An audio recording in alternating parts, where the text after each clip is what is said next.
Hey Kevin, what are you looking at? Well, these are the settings for my slicing program. This is Simplify 3D. And one of the most important settings here is this horizontal offset from part. Got it set at 1.2 millimeter.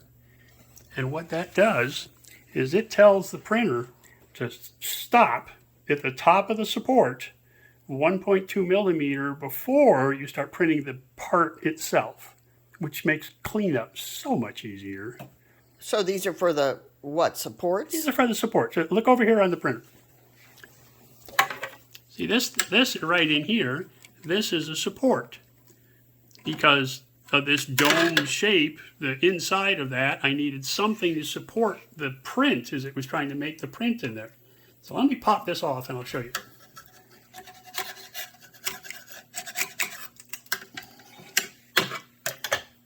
So because of that shape inside there, and this just pops right off. Didn't print quite as well as I had hoped. See, if I'd added more support to it, made it fill in this area here, it would have come out a little better, would have come out a little flatter.